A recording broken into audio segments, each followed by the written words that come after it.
de 1915 até 1917, durante a Primeira Grande Guerra, estalou uma outra guerra, desta vez na Turquia, a guerra contra a Armênia. Os armênios residem no pedaço de terra da Turquia até hoje. É uma nação apátrida, é uma nação que tem pátria, mas que os turcos não aceitam a presença dos armenos. E em 1915 declararam guerra. Mas uma guerra contra o povo que não tinha armas.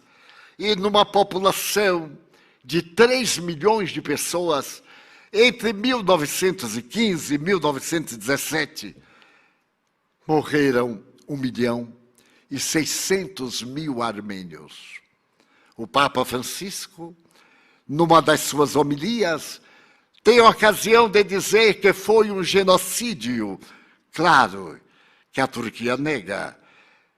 O seu desejo era liberdade, era reconquistar a terra. Mas o problema vem desde o Império Otomano. E certo dia pela manhã, em 1916, uma família modesta de uma aldeia está fazendo de jejum. A porta do andar térreo é arrombada e um grupo de homens, dirigidos por um homem mais baixo, com um cap cobrindo-lhe a testa, quase cobrindo-lhe os olhos, sobem a escada. À mesa estão a mãe, o pai e 2 jovens, uma de 12 anos, a outra de 15. E aquele homem terrível saca do revólver, sem uma palavra, mata o pai de família. E volta-se e mata a mãe de família. E pega a jovem e joga aos chacais.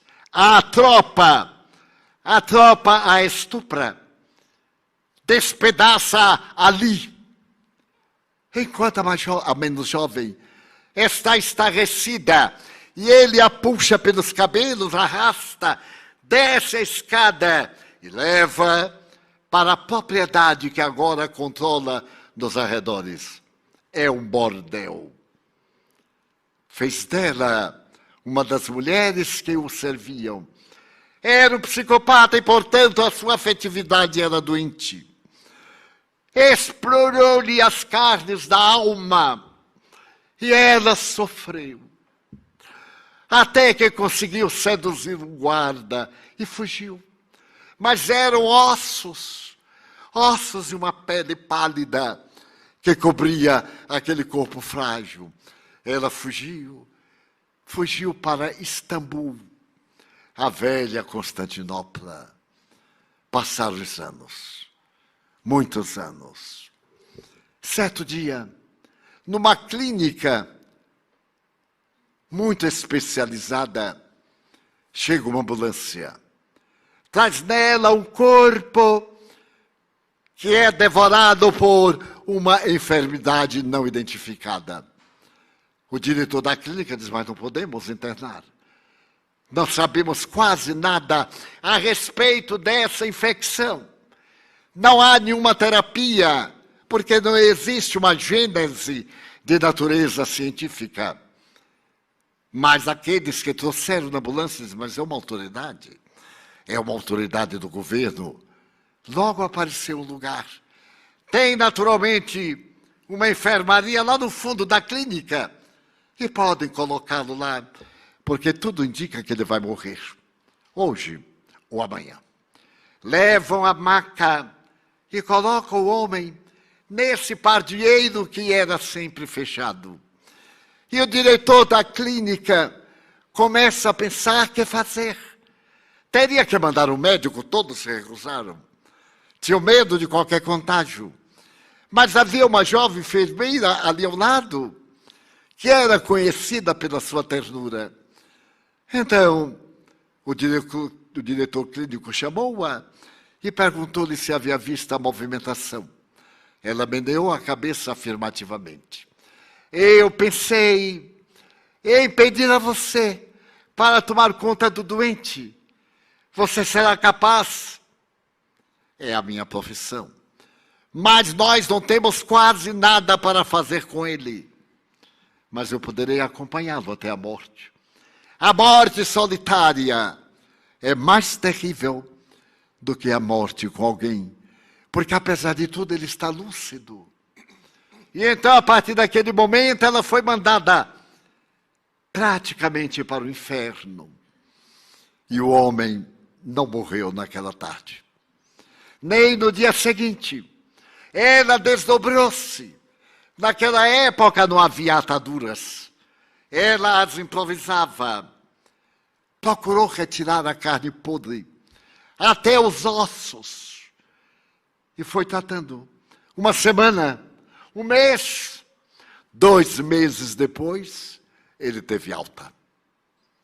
E no momento da alta, na mesma sala de entrada, Sua Excelência aproximou-se do diretor clínico e disse: vou falar com o presidente para mandar uma boa dotação aqui para a clínica ser a melhor do país. Salvou a minha vida. O diretor, no entanto, disse: Excelência, a clínica não merece. O senhor não foi salvo pela clínica, nem por nós. Sua Excelência foi salvo por aquela enfermeira. Ele olhou. Era a moça. Deveria ter uns 27 anos, 28. Era pálida. O olhar era perdido. Perdido na paisagem da vida. Mas a habilidade dela fizeram um exemplo dentro da clínica. Sua Excelência deve agradecer-lhe. Ele, então, aproximou-se-lhe, perguntou-lhe o nome. E ela respondeu quase no monossílabo. Ele distendeu a mão, mas ela não distendeu o seu braço. E ele disse: quero agradecer-lhe. Você salvou a minha vida. E olhou bem para ela.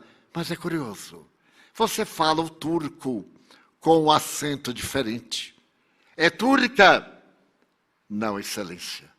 Sou armena. Ah, que curioso. Eu estive lá durante a guerra.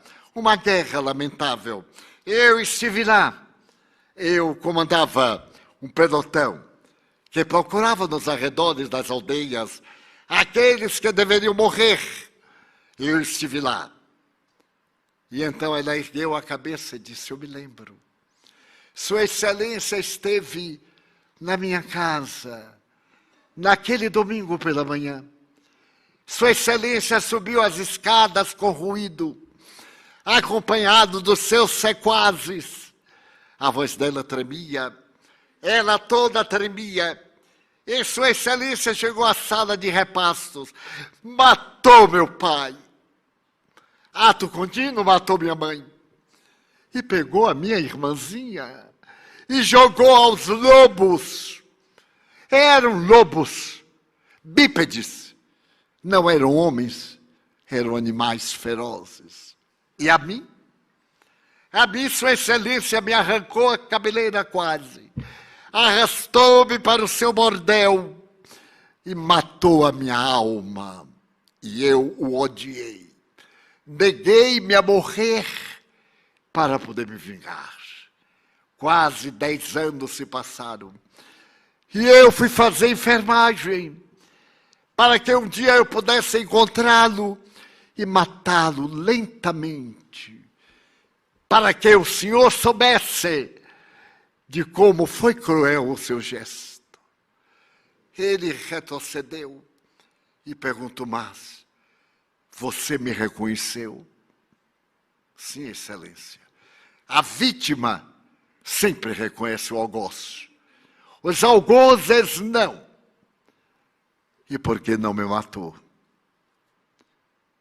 Eu era muçulmana.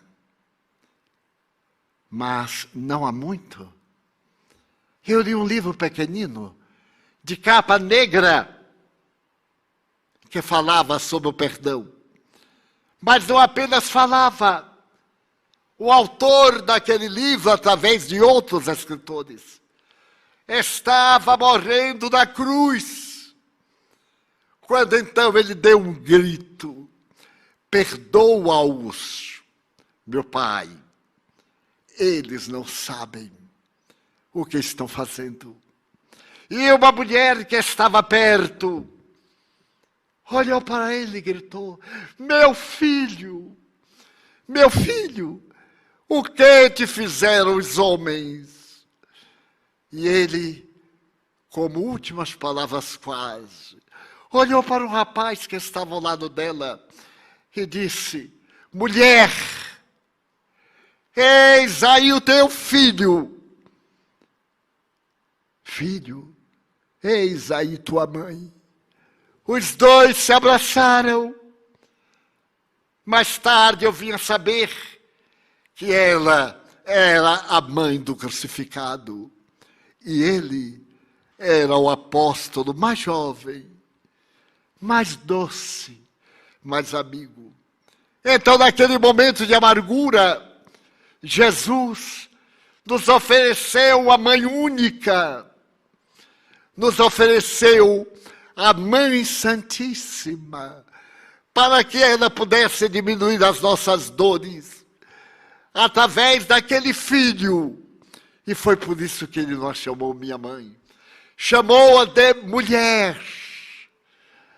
E então, depois que eu li isto, eu perdoei a sua excelência, porque eu me tornei cristã. Então, eu perdoo a sua excelência. Não sei se meu pai, se minha mãe e minha irmã os perdoarão, mas em nome deles, eu perdoo, excelência. E agora eu vou voltar para a minha aldeia, porque eu consegui encontrar o meu irmão. E sua excelência, dominado pela angústia terrível, não disse nada. E ela voltou para a sua aldeia, com o perdão embutido do coração, para poder viver em paz, servindo a humanidade. Será que você perdoaria? Eu me tenho perguntado desde quando li essas páginas da história, do dia a dia, porque ainda se mata, se crucifica, se malsina, se calunia, se destrói as esperanças. Os animais da fúria da guerra, o monstro da guerra, estão soltos, todos eles, despedaçando corações e encontrando ressonância em nós, que ainda não tivemos a coragem de destruir o pior inimigo da humanidade, na opinião sublime de Allan Kardec.